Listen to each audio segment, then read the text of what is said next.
Iyi nyamaswa ni umwicanyi wabigize umwuga, ni inyamaswa y'ingome cyane, uhuye nayo uba uhuye n'urupfu. Igira uburebure bwa metero 6. Iyi nyamaswa niyo yica abantu benshi kurusha izindi zose zo mu mazi atemba. Ifite ingufu z'amenyo zikomeye cyane. Iyo yagufashe ntabwo ikurekura, igukurira mu mazi ikagushwanya gusa. Ngo wahe ikaze mu kiganiro. Iyi ni Nibyo 5 TV kandi mushima ureba video zacu. Nyuma y'ubwo bwa mbere kora subscribe kugira ngo ibiganiro byacu bitazajya bigucika. Njye nitwa Tom. Tugiye kureba hamwe inyamaswa z'inkazi, inyamaswa z'ingome, inyamaswa zitwara ubuzima bw'abantu benshi. Ngo wahe ikaze ntucikwe. Box jellyfish yo muri Australia.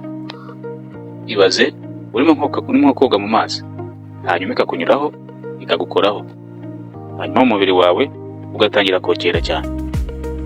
Box jellyfish yo muri Australia. Iyi ntabwo igaragarira amaso cyane, gusa ni kimwe mu binyabuzima yica abantu benshi mu mazi. Iyi ifite ibisari intoki 15, byose byuzeho utuntu duce cyane tw'uburozi. Ishobora gutera ubumara bukomeye cyane, yinjira mu mubiri bikaguhagarika umutima mu gihe kitarenze iminota 5.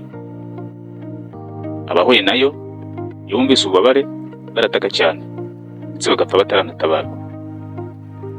Gusa igitangaje ntigira amenyo cyangwa inzara. Komodo dragon. Iyi iboneka mu birunga by'ibirunga bya Indonesia. Ni ikinyabuzima cya kera. Ifite uburebure bwa metero 3. Ikindi kandi ntigira imbaraga gusa, igira n'ubumara bukomatanyije. Uwirumye arava cyane bikarangira apfuye. Komodo dragon izwiho kumoka, kubikira ndetse no gukurikirana kugeza igihe uguriye hasi.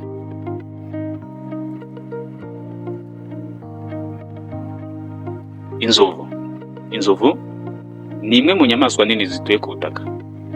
Gusa izo zizwiho ubwenge n'imbabazi. Gusa iyo zirakaje ibi byose birahinduka. Buri mwaka inzovu zica abantu barenga 500. Ibi ni ukurusha intare, ingwe n'idubu byose biteranyije. Inzovu ishobora guterura imodoka no gusenya amazu. King Cobra. Iyo niyo nzoka ndende yica vuba kandi ifite ubumara bwinshi ku isi. Iyi ishobora gukura ikagera kuri metero 5 kandi irigenga mu mitekerereze.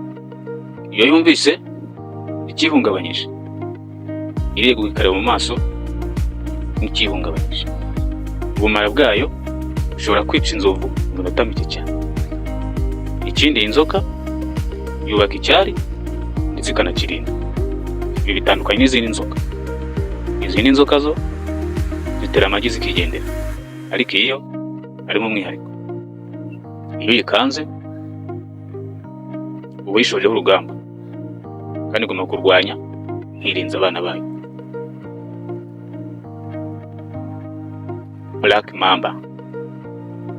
Black Mamba nayo ni inyamaswa iteye ubwoba.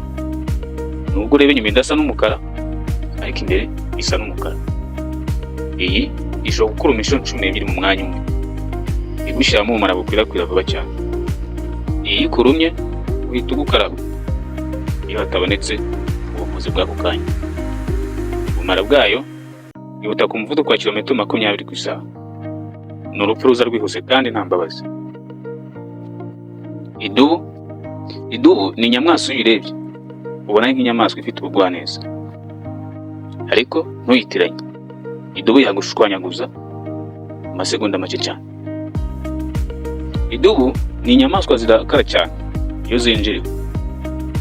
Ishobora kwirukana mu muvuduko ungana kilometero 53 ku isaha no kugukubita ikamenagura amagufa.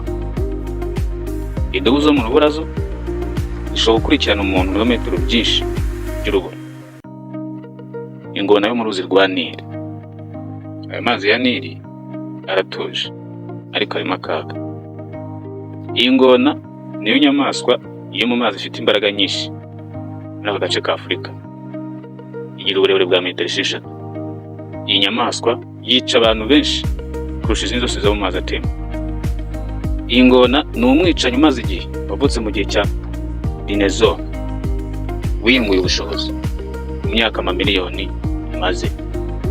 Great Lake Shark ifite imirongo y'amenyo y'icyuma, ifite imbaraga zo gucagagura ikintu cyose ifashe, ifite ubushobozi bwo kumva amaraso mu mazi ku ntera y'ibirometero.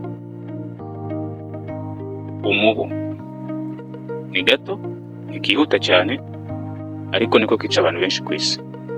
Umubu ni icyorezo cy'amateka, wanduza indwara nka malaria, dengue, zika na yellow fever.